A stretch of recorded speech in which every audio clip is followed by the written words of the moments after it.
Hello and welcome everybody, I'm Papal, and this is a Victoria 3 after action report written by the developer Daniel Tollmann. You can see it right here, I cut it all together. This was written out over 3 days. And I stitched it all together. It was a huge pain. It is not the highest resolution. You just can't really get it any higher without typing it out yourself, you know, everything. But yeah, either way, make sure that you join the Victoria 3 Discord. The devs are very active there, and they will sometimes do some after-action reports. I'm pretty sure right as I am recording this, Daniel Tollmann is doing an after-action report for Upper Canada. He is trying to do a confederation to unify that. I stitched all of these together. This one is about the Pope. So this is basically from 1836 to, I believe, 1852. Where then the Pope had unified Italy. Let's jump into it. Let's talk a bit about the things that we see, that we can read here about, and the images, of course, that are also depicted. Today we're playing Prestigious Pope. We're going to be a great power through the power of art. So if you've played Victoria 2, then you will know that this is something that you could do there as well, and Ricky as well, so Victoria Revolutions. Prestige spam. Prestige spam back in the day was a strategy that was oftentimes used. In Victoria 2, it was more important than ever. If you weren't a large, sizable, very populated country, primarily because it would enable you to be a great power, and as a great power you could then have spheres, which is very important in many instances. Balance and AI are very not final, so I really can't say if this will be viable in the final game. I haven't done this in a while, so actually not sure if it's viable now, but we are going to try. So, the Papal States. We are, shockingly, an autocratic theocracy with very conservative laws. Makes sense. We accept both Italian cultures, so North and South, and there are no significant minorities in the country, either cultural or religious. There's a small Jewish population, but it is unlikely to ever be politically relevant. Taking a look at our economy, it is very definitely pre-industrial. There's a lot of work to be done. This was, of course, the starting scenario basically in this time period for the Papal States, but also for example, two Sicilies, which ultimately leads to two Sicilies and the region, so southern Italy, falling behind because they were not as well, set up to have the industrialization occur as northern Italy, which then has created this sort of rift between the two regions. Art academies are expensive, and we're not going to be able to afford them with our tiny economy that raises most of its money through taxes on the peasantry.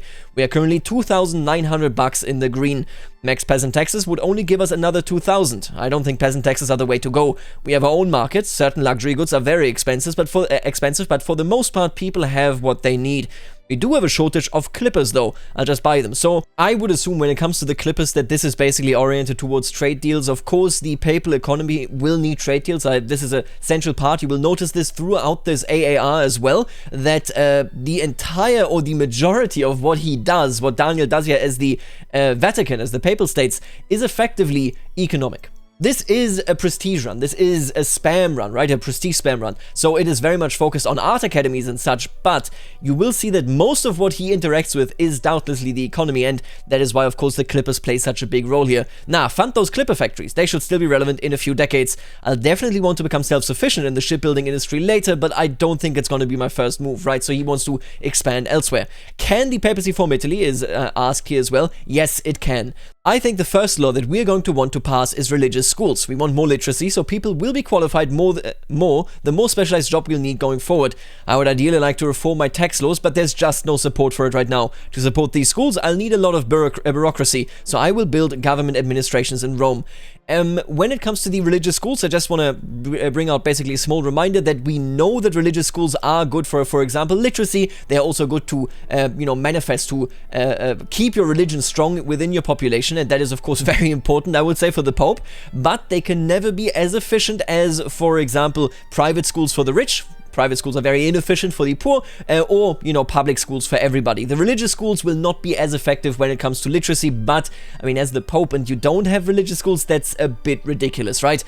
I took a look at my fisheries. They were using the simple fishing production method, but since we've just started importing clippers and we're buying more than we need, I switched them over to fishing trawlers. So there you have it. It's not just trade that the clippers play a role in, it is also the actual fishing production method, meaning that they now produce more fish, meaning that they can sell more, meaning that the standard of living of their pops will go up, because it is now cheaper to buy fish, meaning they can use more money to buy other things, and that is a pretty good starting point. If you have a very rural, a very poor, population, then you can bring them up easy by just having more food available and making it cheaper. This has quite substantially reduced the price of fish since we're producing a lot more. This is basically a good thing because fish was really quite expensive before. The profitability of the buildings is about the same, the price of their outputs is lower and the cost of their inputs is higher, but the increased output makes up for it. Oddly enough, there's also a significant demand for wine, so I guess my opening moves will be to provide the miracle of fish and wine. Oh, I see why the demand for wine is so high. So here we have a cultural obsession. I have to assume that this is something that Italians or South Italians, I'm not certain, will just start with. We have learned that obsessions, of course, are something that certain cultures will gain as they, get access to certain products, as your market gets access to certain products, that sort of stuff. But I have to assume that this is basically a cultural thing, quite possibly, since this is basically your liquor, right? So this is alcohol. In Germany, you would find, for example, beer, right? That might be the preferred choice of alcohol compared to wine. If they can substitute wine in, then they will never do it because they would prefer beer. So yeah, this just basically makes Italy into a different market when it comes to this compared to Germany. I will expand the wheat farms in Romagna, which are using the vineyards production method. With all this construction, wood is getting kind of expensive. I started logging industry in Umbria. We're now in a deficit, but I'm not too concerned. Oh hey, our fisheries just got more profitable. Egypt is now buying our fish. So this is a topic that we still haven't seen in the dev diaries, and it's honestly wild to me. So there's no dev diary today, by the way. Today is Thursday, of course, but it's a holiday here, both here and in Sweden. And the thing about this is that Egypt is importing this to themselves, right? So this is not something that the Papal States did. Egypt did this. And the way I see it is, in Imperator Rome, for example, when it comes to trade deals, when it comes to these activities, I mean, let's not even talk about Victoria 2 because the world market makes all of this complete nonsense. In the world market, you didn't have these separate markets and Egypt didn't need to go to the papal market. No, instead, the world market at the end of the buy order would simply allow Egypt to buy fish that could have come from the Papal States, from Brittany, from wherever. But the way it is here is quite interesting because this is an action that Egypt takes. In Imperator Rome, other countries can take these actions as well, but you always need to sign off on it. It appears here, and again, we haven't had a trade dev diary, but it appears here that if I want to unilaterally import something, I can always do this. You can only say no afterwards. You can deny it, you can reject it, you can make it easier if we sign a mutual trade deal, that sort of stuff. So in this case, Egypt does something, it happened, and you see the, for example, price increase in fish, and then you can say, actually, we're going to put mega tariffs on this. Egypt isn't supposed to buy our fish, we want it cheap for our own population. But hey, he's making a lot of money here right now. The fisheries are becoming more profitable, which is good because that means that the owning pops, of course, will make a lot more money. This is a double-edged sword. I personally would not like the Imperator Rome system. Having to say yes or no to every single import-export route is so tedious. I think this is the better way of doing it. Only if you actively want to import or export something will you initiate it, otherwise you will just cut it off or make it easier, when it's already happening. Meat is also expensive, and I could potentially solve that by using butchering tools in my livestock ranches, but this would cause an input shortage of tools, so I'll need to wait until I get tools workshops going. So here we have the classic industrialization loops. They did talk a lot about how tools are necessary to industrialize, and obviously it is also very important here because you can't choose the new production method. Or I guess I could import tools for now, might as well. How easily is this info found? So for example, who's buying something, how expensive something is. At the point of making a decision, you can get an overview of your market in the market view, or you can see more details about particular industries in the building panel. I am very curious about the UI as well. The UI will be the most important thing. If I have easy access to how other markets are feeling, what they need and what they don't need, and what they have in excess and what they don't have, what is very scarce there, right? I can actually interact with these systems. If these things are hidden, if I need to calculate it together via me, analyzing how they are doing, how their budgets are doing and so on, it will be a pain. I really hope that the UI works here in favor of it. It seems like it, but then again, Daniel is a developer, so I assume that he knows the UI a bit better than, when you start playing the game for the first time. Alright, I've imported tools, so I switched everything over to butchering tools. They still left us with a lot of tools, so I switched my logging camps in Lazio over to sawmills, which reduced the price of wood and therefore the state's construction expenses. You can see, right now, we are already so many posts in, and he hasn't done anything but economy. Everything that he has done was purely economical.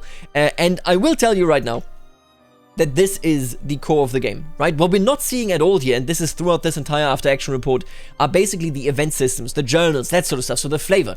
But much of what you will be doing in Victoria 3 is gearing your economy up to be competitive, your economy up to make a society that is good, whether you are impoverishing a lot of people because that's your goal, or whether you are making them all incredibly rich. These are the things that you should keep in mind. This is the very core of Victoria 3 right here. So whether this appeals to you is the big question. My main market issues now are the high prices of glass and fabric. These will be solvable later. For now, I'll live with it, right? So basically, there is a bit of a glass ceiling, if you will. Got him. A bit of a glass ceiling for the pops because they can't buy anything related, to fabric production and so on. That is a bit more expensive. Right, so we have this question right here. Is glass needed for wine and liquors production, or is it a pop need because pops also need to get glasswares? Yep, it's a pop need rather than a building need. Also, the high price of glass in my market is mostly due to the French and Sicilian export routes. This makes my glass industry very profitable, but my pops are struggling to afford glass. So he could interrupt these export routes by the virtue of tariffs. Maybe there's also an embargo ability to just say you can't buy from my market, I forbid it. But either way, what we have right here is effectively, hey, I have the power to make my pops richer or to make the state richer because I would like to, export this. And at the same time, of course, the actual ownership of the glass factories also is getting richer. I am researching lathe for now, since it's on the way towards railways, which are universally useful. If I had a lot of universities, I'd instead be rushing Artex. Right, the goal, again, remember, is art here. He can't really do anything about that because art is just, he doesn't have the research speed to make it worthwhile to rush ahead. So instead, he's just staying within the era that he's in. Remember the tech dev diary, and he is trying to collect anything that can get his economy going, because without an economy, you can't really build art academies. Right, we could really use some more money. Tempted to impose a consumption tax. I'm going to take the risk. I'm taxing grain. Thinking about it, let's talk about grain, right? Obviously, grain is going to be the heaviest tax on... It's basically a poverty tax, right? Because the richer pops will not be too peeved by that. They can just buy other food. Maybe they're already buying luxury food, depending on their standard of living. But this is basically a tax on being poor. The budget is now almost exactly balanced, and I can increase this tax if needed. Romagna has expanded its vineyards. I think the next thing I want to do here is expand the textile mills. This is an urban building which employs shopkeepers and laborers. Which shifts pops to IGs I prefer better than farms. Those are also quite expensive. Right, so laborers, so the farms I assume would basically be landholders, or maybe they aren't even educated enough, meaning that they would be politically inactive, and then instead being in an urban building, being in an urban, circumstance anyway, being a shopkeeper and being a laborer sounds to me like probably the petite bourgeoisie and maybe the trade unions. He is playing a pope here that is most certainly much more friendly to both of these compared to the real-life popes. In Umbria, I'm actually going to go in the opposite direction and build a cotton plantation. Always need more fabric, and as a relatively small nation, we have the capacity to be self-sufficient. Yeah, just look at this again. We talked about this earlier, that of course the fabric needs are not fully fulfilled for the pops in this country. So basically, yeah, building this up will make it so the standard of living goes higher, people get more educated, and you can then actually industrialize because they can work in more education or requiring circumstances. This is treated like an autocracy, so a new leader is generated at random. This is very important, and we're going to see this pop up later as well. We have a couple of civil wars in here, coming from the United States of America and coming from Britain. They have civil wars in there. And you will see something that does, is a bit sad to me, at least something that I wish they had done differently. We already know that generals are generally, just generated. You get a choice, apparently, and then you pick a general, and that's just a random guy. There are, of course, people that spawn, but that's it. You will see it later, that not just if the Pope dies you get a random guy, but also if, for example, Queen Victoria is deposed, she is not going to come back. Why do I find that to be disappointing? Obviously, the people in this game don't matter that much. The great man theory is not something that is properly involved. Instead, it says if the real life, the materialistic circumstances change, then so will history, and that is basically what is being done here. But there is a problem here. If I, for example, play France, just think about all of the claimants to the French throne, the Bourbons, Napoleon, or the Bonapartes, and so on, right? They have so many different supporters. Being a monarchist isn't necessarily the same as being a monarchist, right? There are different streams, there are different currents that people follow, and all of that plays no role, right? That is fully eliminated. You basically just say, if Victoria is deposed, she is gone, another random monarch will be generated, and you can act as though they have a family connection, or they don't, but there's no actual game implication. I find that disappointing. I wish that weren't so. It is the same with the Pope, as you can see right here. The leader is generated at random. Umbria's new logging camps are doing a lot of work. Price of wood is now quite reasonable. They also employ capitalists, which is nice. The industrialist IG is not yet relevant in the country, but someday it will be, and that is of course very important if you do want to industrialize. This is probably not an optimal move, but I'm going to expand my arts academy in Rome. Also, with the completion of the government administration that he built earlier because he needed more bureaucracy, the price of paper has risen significantly. Of course, they do use paper. It is a significant drain on the budget, however. Actually, I've changed my mind. Instead of the arts academy, I'll build a university so that he can then get the art tax. Price of furniture is really high as well. I'll make a factory in Romagna. University is done. I think I'll finally address the glass issue. Right, as you can see, 1 hour into the game, Captain Chevret asks it right here, how much time has passed? 18 months has passed in 1 hour, and to be fair, this probably isn't reflecting the actual time that it would take for this sort of stuff, primarily because, well, he is writing. while he's doing all of this. Have you ever tried to record yourself while playing? That is already tough, but actually writing everything, you know, considering what to talk about, whether there are any interesting things, I would not guess that 18 months will take you 1 hour in an average game. This is just a bit longer, but as you can see, 18 months, 1 hour, and every single thing has been about shifting your economy, shifting your pops, making sure that everybody has a good balance between standard of living, your income as a budget, and, you know, the actual industrial expansion. So that is pretty neat. I like the speed of the game here. I think it's time to attempt tool self-sufficiency. Does your new university provide any prestige compared to that art academy? No universities just provide innovation, so that is the significant difference between them. They have completely different purposes. Are there any developments in the world? The only major war seems to be a dispute over Kazakhstan involving Russia and China. Massive war.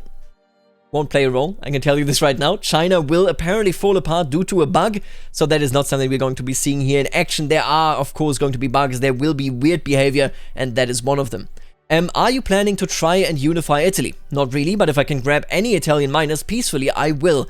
The gold reserve is running out though. Might want to pause expansion for a while. Either that or I need a new source of revenue. I could tax grain and fish, so yet again, a tax on the poor. The rich people, and this does remind me so much of Victoria 2, where especially at the start of the game, you would put the taxes on the rich people very, very low. You put it to 0 if you can, and then you tax the rest 100%. Because you need the rich people, of course, to build something to, in Victoria 3, you know, to contribute to the investment pool, and in Victoria 2 to invest themselves. All of that seems to have changed very little, because it is fairly realistic. Let's be real, that is, of course, how this monopoly of power came into the hands of the rich. And then Daniel tried to pass a law, basically a law that would change his economy so that he could then pass further tax laws. He would really like his literacy rate to be better than 16% though. Yes, Vatican City, #1 most productive Vatican City in the world. That's a pretty clear bug, but also, yeah, I mean, there are no other Vatican cities, so that makes sense. There's also another bug here, enact chiefdom. There is a support of 11% and the industrialists are doing it, and that is impossible because that is only for decentralized countries. I hope their radicalism stays low, otherwise he would have to fight the rebellion of a bug, because I do not have the ability to appease these people. Oh, good news. Modena has asked us for an alliance, so Modena is one of the Italian miners. I have a tooling workshop now, but its productivity isn't amazing. I could improve it with pig iron tools, but I'd need iron for that. Umbria has some potential, but iron mining for iron mining, so I'll add it to the queue. In the meantime, I'll continue relying on tools imports to some extent. One big downside of being in our own market is that our land is not at all mineral rich. Our resource abundancy in general is very low. The only thing we really have going for us is that there's a lot of sulfur in Romania, but that's a mid-game thing and not something I can exploit right now. I prefer to remain in my own market for this playthrough, so he could join a different market, but obviously he would be losing a lot of control, especially when it comes to imports and exports. We haven't really seen whether only the Overlord can block imports and exports for a market, but I would assume so. So if I'm France, for example, and the papacy joins my market, I would be in a situation where they can't put tariffs on anything. I am the one putting tariffs on it. But then again, that just makes me wonder, who gets the tariffs? Is it the market leader? Is it a split?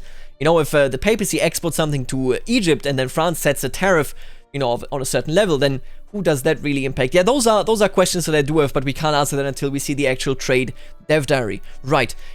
Or you should get the Italian miners into your market. I would love to, and I'm slowly working towards it. Modena would join my customs union, but as their entire country is part of a split state in which Parma is the largest state, they're locked into Parma's market and can't accept my offer. This sucks. I've talked about this previously at length. This is my biggest, my biggest gripe by far for all of Victoria 3, and in this entire playthrough, this is still the case. So, meaning, if I have a split state region, for example, the Lakotan market in South Dakota, what happens is that the entire Lakotan market is South Dakota, even if the Lakotans only hold a piece of it. And yeah, I mean, that sucks. You can see it right here. Parma, you know, or Modena can't join his customs union because Parma is the largest state, is holding, you know, most of the state region, and because of that, everything in that state is Parma. It's a bit of nonsense, and they did say they change it, but yeah, I'm not very happy to see this here. I was hoping they would have already changed it. Let's just pray that they change it before release, because if not, man, that will suck so much. That is just so clunky, so Victoria 2 reminiscent. Not a big fan of that again. But yeah, we knew about this already. I just was really hoping it would have been fixed by now. Alright, new economic policy. We only build in 2 states at once. This just barely keeps the budget in green. I mean, you know, if it helps. Is any other Italian state pushing towards unification already? Not that I can tell, but it's early for that. Austria is on fire, and Austria will remain on fire for the rest of this entire after-action report. What happened? They tried to conquer Switzerland. Vienna is now a Bavarian city. We did it, folks. It's finally done. But also, Zurich is Austrian. There was some back and forth in the negotiation. There are little devastation fires all over Central Europe, with a little island of perfect calm around Munich. The Bavarians really trashed the place. So this is something that you should keep in mind. There will be a lot of migration to the Papal States here, and you will see why that is the case, but there will be a lot of migration, and forming Italy is fairly easy in this playthrough. Picture this, right? Austria is the only huge faction in the entirety of Europe that is really interested in Italy. I mean, France, of course, certainly as well, but Austria much, much more. They hold Lombardy, they hold Venice, they are invested there. They don't want a unified Italy. That was historically the case, that has to be the case in the game, and it clearly is. But if Austria is falling apart, if there's nothing they can do, then all of a sudden, unification is much, much more easy, or much easier. And that is something you will, of course, also see. You will also see truly horrendous borders. I mean, horrendous borders, and that brings us back, actually, to the case that you can't split states that are unified in a war demand, and why I'm against that, I think, will become very apparent once we see the post-France, Bavaria, Austrian borders. You will, when you look at them, you will see that, in my opinion, that doesn't turn out too well. Now, time for more arts academies. Two Sicilies is way ahead of us in prestige. Can we see them ahead of Europe? You cannot.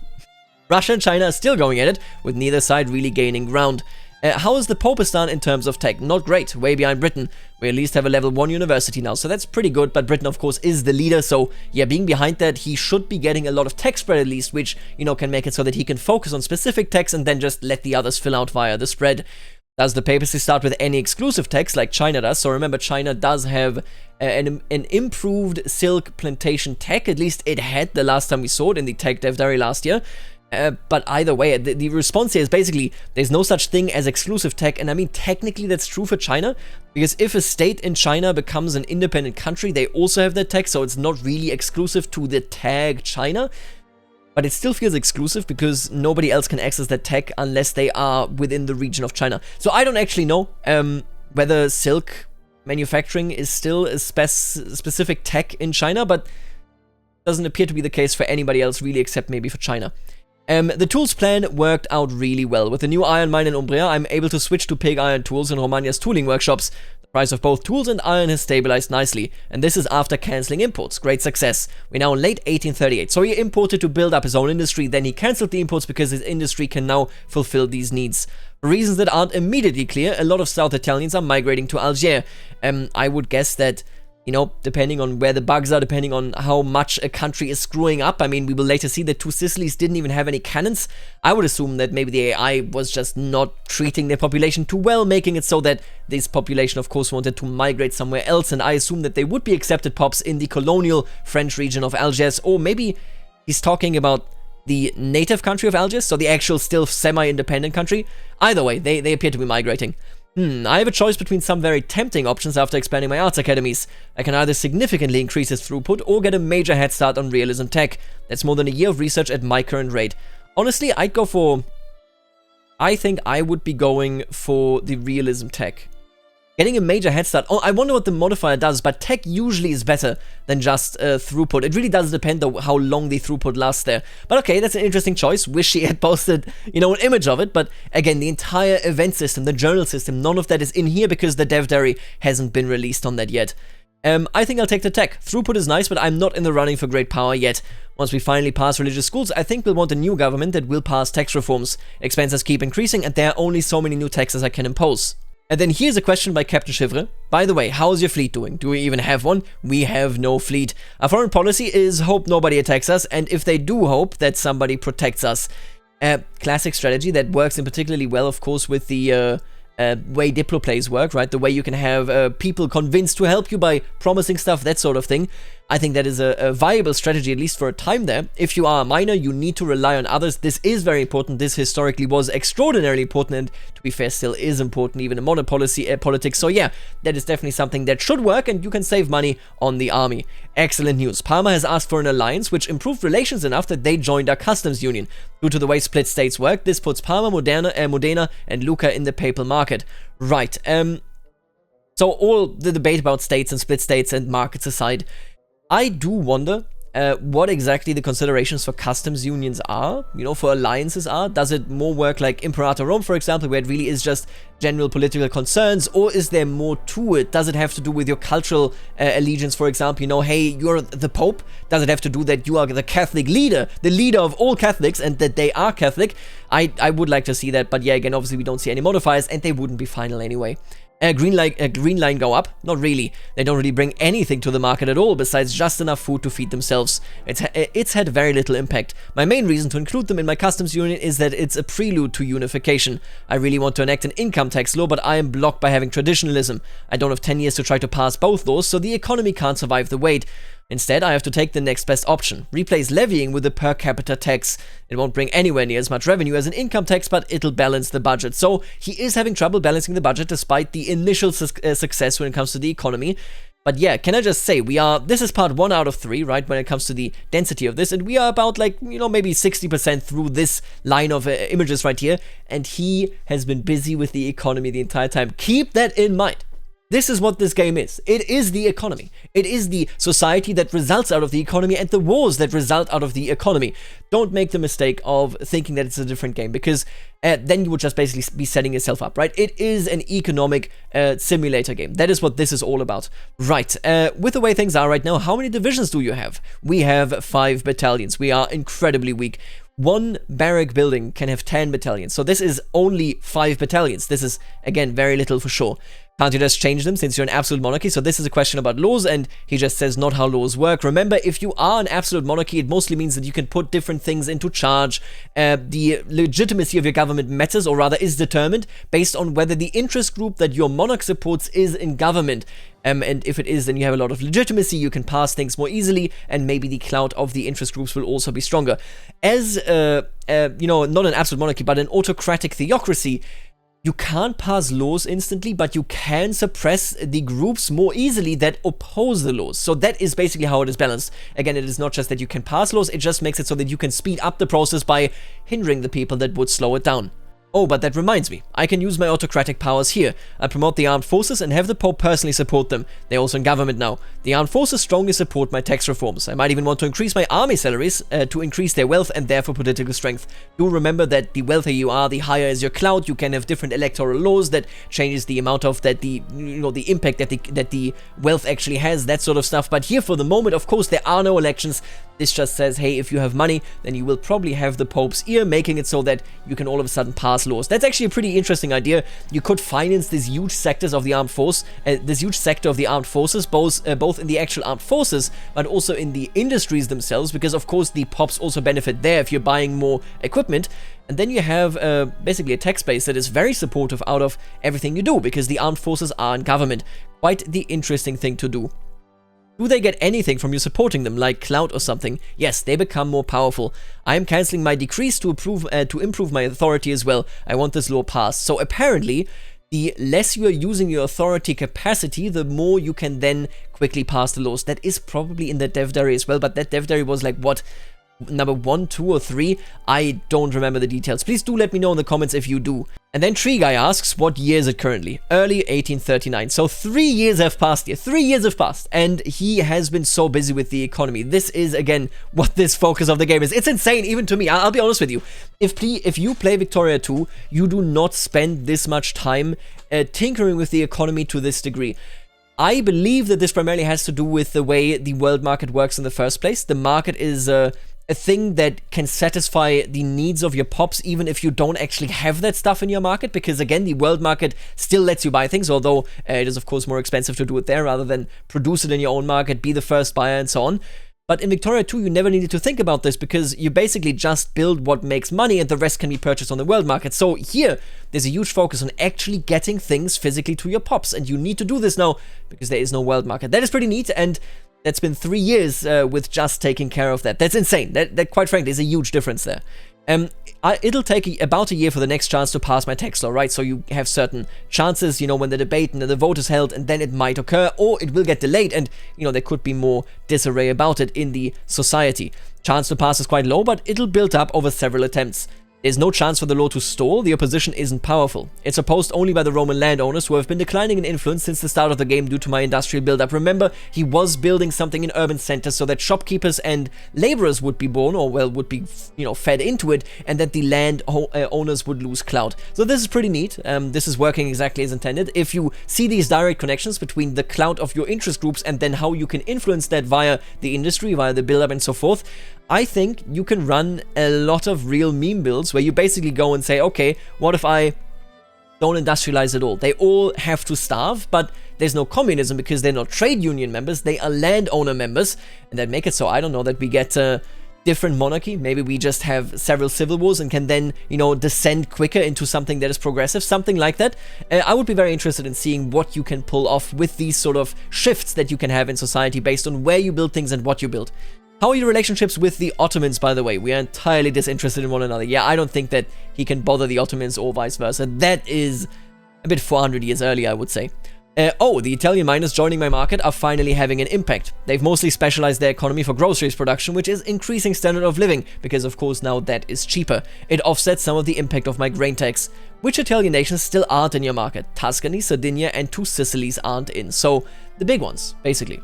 Some unforeseen positive consequences. I added the rural folk to the government because they support moving the tax burden away from the peasantry. So now he wants to shift away from keeping his population poor.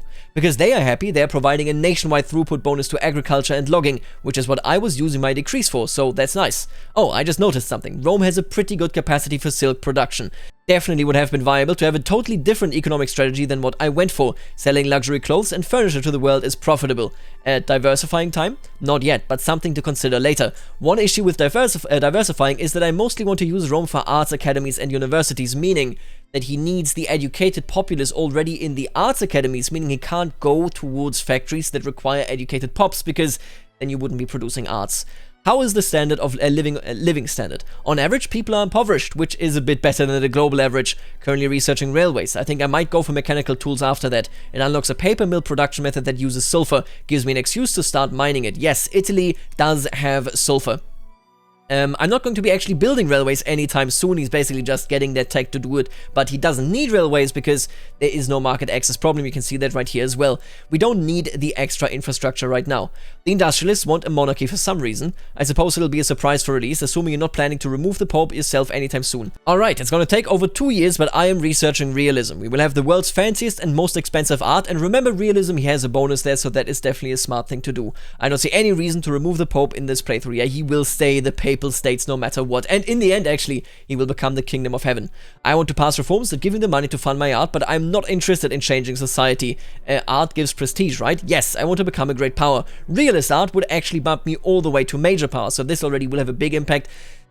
And we talked about this as well. Prestige spam, I mean, I brought it up shortly. Prestige spam is a thing that has been in these games for ages. I personally am not too big a fan. I think it should be limited, and I think it is limited. We're going to see this as we proceed here, maybe in a future video, depending on how far we get here, actually, but it's already 40 minutes in. Let's just split this up into 3 parts. I mean, why not? I expanded my arts academies a bit more. We're now a major power. So he is a major power now, which is good for his relationships, which is good for his maneuvers that he has, and for declared interest amount, that sort of stuff. That is what it's good for. But think about it. Yes, you can be a major power, and that probably will let you, exercise some influence over the other Italian states. We don't know how that properly works, when they will be willing to become a member of your country and then unify Italy. But the interesting thing here is that I don't think being a major power helps him all that much. He doesn't have any colonial interests. He doesn't want to conquer anywhere. He doesn't really want to make allies outside of Italy, outside of the people that could help him actually gain the upper hand within Italy. I'll be honest with you. Prestige spam is clearly working. But the benefit is barely anything in comparison to Victoria 2. There is still a benefit here, but compare this to Victoria 2. If you are a great power, you get spheres and you have a great time. You can expand your market only then. He already can expand his market. That's how customs unions work, right? He already has the smaller states join his customs unions. So the way I see it, quite frankly, is that prestige spam appears to be viable to become a great power, but it is meaningless unless you really have a plan behind it. And I think that is good. Should he be able to do it? Yeah. But the impact of it shouldn't be that all of a sudden you are a huge power and everybody respects you and you can make more alliances. That's, it's just utter nonsense. So I think the way it is here seems pretty okay. We will need to double our prestige to get to great power, though. Remember, you need to have a certain percentage of the leading country's prestige, and then you can also be a great power. There's no longer this limit of just 8 great powers, and that is exactly what he's saying here. Time to build a fleet. Maybe. We'll see about that. World conquest through poetry, although 2/3 of your people can't read. It's worse than that. The literacy rate is 20%, which is, of course, also bad for the technology. We saw that in the tech dev diary. I should also expand my education institution. I passed the law but left the institution at level 1, so religious schools. I have enough bureaucracy for 1 more level. I probably want more government administrations to get that higher later, because you need bureaucracy for it. But that costs money I don't have, because I don't have my tax reform yet, which is still being passed. Why is it taking so long to pass it? There's not that much support for it, and government legitimacy is not especially high. Opposition to the law is weak, but lack of support slows everything down. Do you need great power status to form Italy? No, but being at least major helps a lot. This is good news. This is great news. Really makes it so you don't need to spam prestige. The need is gone. You can do it, but you don't have to. And I think that is a much, much better situation. Again, it's not balanced or anything, but this design approach is much, much better than in Victoria 2, where it doubtlessly was necessary. You can do it as an insignificant power if you manage to conquer everything militarily. So basically, I assume what he's saying here is if you are a major power, then you are in a position where people might join you peacefully. If you're a great power, maybe even more likely. But if you are an insignificant power, you have to do it by force, because nobody wants to join you just by default. I will want to research nationalism soon, I guess. Nationalism, of course, Victoria 2 was also very important for the unification decisions, but I assume here it plays a role maybe for the actual diplomatic play of the Italian unification, of the German unification, and so on. I think in this playthrough I won't go for full unification, just the central Italian countries that will probably join peacefully. Wait, can you just partially unify Italy? Yes, nobody's forcing you to complete the unification, so he's not saying you can declare yourself Italy if you're just partial. He is saying you don't have to declare yourself Italy fully, right? I would really hope that you know, I don't know, it's kind of weird. Wouldn't you potentially already declare yourself Italy before holding everything? Just think of the actual historical Italy, right? They didn't hold Rome until they got to take it from the Vatican when France was busy in the German-French War. But they called themselves Italy before that, right? Before they held Rome, they already were Italy. But in this scenario here, at least the way it seems, the way he is depicting it, you can't declare yourself Italy if you don't hold Rome. I hope that they are that they will think that through a bit more, because, yeah, I'll be honest with you, not the biggest fan of this. It won't give me enough states to press the Form Italy button, but that's not my goal. So you have Middle Italy, but you can't call yourself Italy yet, as you would not be Italy. Not all, but more than I'll get with just the central part of the country. My painfully slow tax reform have a pretty good chance of passing next year, right? So finally. Unlikely. 2 Sicilies is a major power themselves. They will not join voluntarily. So basically, he eats up the small ones, and then the big ones he actually does need to force in. So you are using the unification play or the diplomatic action while staying paper states? Nah, I will probably not go that route. What route he will go, we don't really know. I don't think he ever went into detail how the unification process works. Now, I will be starting a silk plantation in Rome. We can probably start diversifying now, so that's pretty neat to see. I missed where the tech for this was acquired. You don't need tech for silk plantations. Again, I think the China tech may just give efficiency, throughput, but I'm not certain. We now have realism. I've updated my Arts Academy's production method, and we are now the 11th most prestigious country in the world. Very nice. How far from great power? We need to almost double our prestige, but this is quite achievable if we can raise the funds for more Arts Academies. We still haven't passed the tax reform. And here comes the pain train. The United Sovereign Archduchy has entered the world. So what they said is that apparently the United States, in all of its government forms, has an abbreviation that is USA. United Sovereign Archduchy. I'm gonna be honest with you. I get it. Nice joke, okay? It's a nice meme, but I wish much more than putting, for example, forming the Roman Empire or forming, I don't know, the Sassanids, right? Much more than doing that and putting that behind a gameplay rule, I wish this was behind a gameplay rule. Let's be real here. Rome will barely ever be reformed by the AI. But the United Sovereign Archduchy could happen at any given moment. At any given moment, the chance for a United Sovereign Archduchy is low, but it is never zero. So I wish that we could have like a rule for meme names. Please? And what do you think about it? Maybe it's not that big a topic, but my god.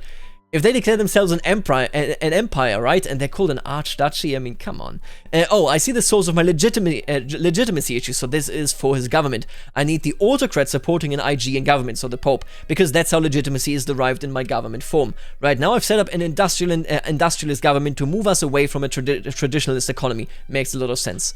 Are the armed forces still in government? No, they're not really very useful right now, so he actually kicked them out. He does not invest in them. Very interesting.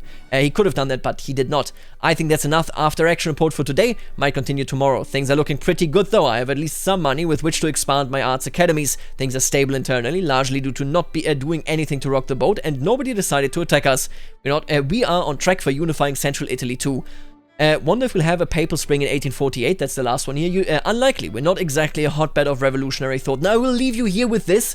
This video is long enough, but the way I see this, what you really need to understand after reading this part 1 of these 3 parts for the papal after action report is that economy. It's everything. It determines who is your government, it determines what reforms you can get, it determines who wants to join you, how powerful you are, what you can finance. This is an economy game. Don't get it wrong. I saw many people that said, I think Victoria 3 may be their biggest hit. If they really have the game that they have in the dev diaries, and if that is going to turn out that way. I personally, as much as I am a fan of what Victoria 3 is doing, I do not believe this. When you look at Hearts of Iron 4, that's a war game. Everybody understands war games. That's why what people like, right? When you look at Stellaris, it's exploration. It's the awe. When you're in front of something as big as that, the entire galaxy, that sort of stuff. When you look at CK3, it's basically Sims Medieval. Victoria 3 isn't like this. Victoria 3 really is, oh look at that, the green line goes up, the red line goes down, oh look at that, we're trading sideways today because I invested in something. These sort of things are not as relatable and they are not as interesting to most people, and I think it's fair enough. At the end of the day, there's many things that don't interest me, right? But I think that Victoria 3, especially after we've seen this first of 3 parts, that Victoria 3 is much too deep in its roots, and that's a good thing. I'm not criticizing this, but it's much too deep in its roots, which is this economic spreadsheet simulator game, for it to be universally beloved.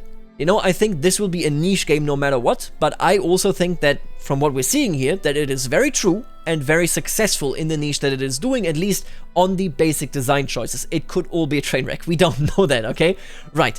Either way, tomorrow, we're going to take a look at this, look at that, the Arts Academy. Oh, what's happening? Oh my god, what's happening here? Yeah, we're going to take a look at all of this, okay? But we're going to do that tomorrow. Today, this is the end right here. I'll see you later. Alligator.